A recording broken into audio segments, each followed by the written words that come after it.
Chinese history is filled with tales of decadent imperial courts.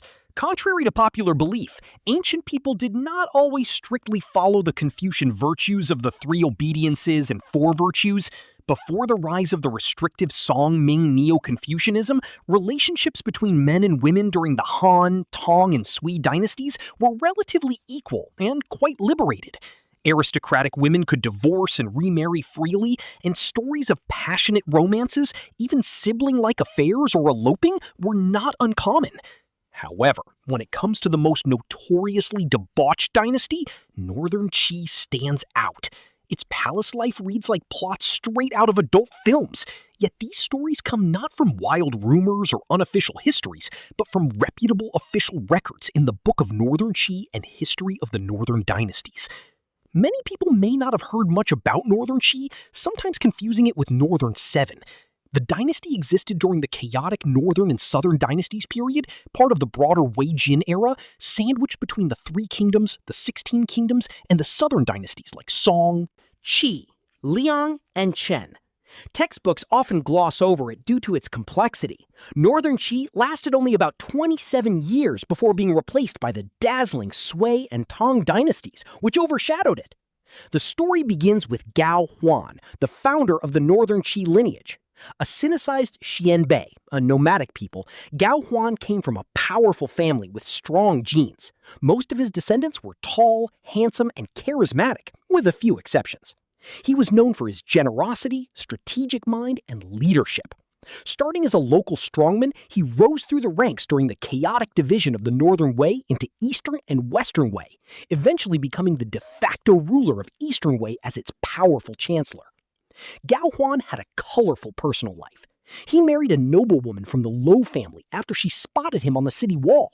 To secure alliances, he arranged marriages with powerful tribes, including marrying a 15-year-old Roran Tile Turkic-related princess at age 49. After his death, his son Gao Cheng took over and even married his father's young widow, fathering a daughter with her.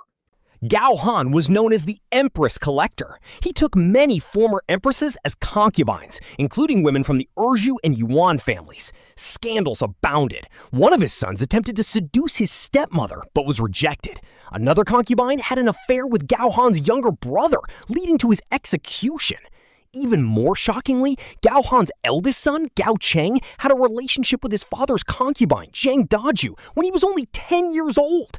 After witnesses were silenced, the affair was covered up. Gao Cheng was a brilliant yet amorous monarch. Handsome and intelligent, he excelled in political and military strategy, weakening the southern dynasties through intrigue and cunning. However, he was obsessed with married women, seducing his brother's wife, the wives of his subordinates, and even his father's Roran princess. One of his affairs led to the defection of an important general to the Western Wei, causing the Northern Qi to lose a strategic fortress. After Gao Cheng's assassination, his younger brother, Gao Yang, though less handsome than his brother, he was exceptionally capable, famous for the story of severing the Gordian knot, usurped power. He deposed the Eastern Wei emperor and founded the Northern Qi dynasty in 550. Initially a strong ruler who strengthened the state, Gao Yang later descended into madness, drinking heavily, practicing alchemy, leading to lead poisoning, public nudity, forcing imperial women to participate in orgies with guards, and committing gruesome murders. He once killed a pregnant singer and her sister, then used body parts as gruesome entertainment at banquets. Medical historians suggest he suffered from severe mental illness, exacerbated by alcohol and toxins. Gao Yang's reign lasted 10 years, until his death at 33. His young son was soon deposed by another uncle, Gao Yan, who was relatively upright, but died after a short reign. The next emperor, Gao Zan, Gao Huan's 9th son, was another libertine. He seduced his brother's wife and had bisexual relationships, including with a Western region man named He Shikai, who was also involved with the Empress. Gao Zan even tried to facilitate the affair. Superstitious and frightened by omens, like a meteor, he abdicated to his son Gao Wei and became retired emperor. The young Gao Hu, the last ruler, proved disastrous.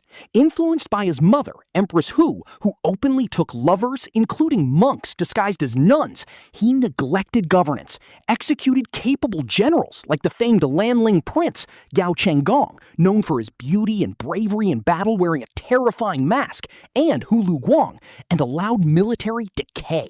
Northern Zhou under Emperor Wu grew stronger and conquered Northern Qi in 577, unifying the north. Northern Qi's emperors, despite their personal excesses, initially maintained strong governance and military prowess thanks to talented ministers and the Gao clan's martial abilities. However, internal family killings, wife-swapping, and debauchery weakened the state fatally. After the fall, most male Gao family members were killed. The women, including Empress Hu and Empress Mu, reportedly lived on. Official histories note Empress Hu's open behavior in her later years, self-indulgent in debauchery. Sensational later legends claim they ran a brothel in Chang'an, but these are from unofficial sources and likely exaggerated.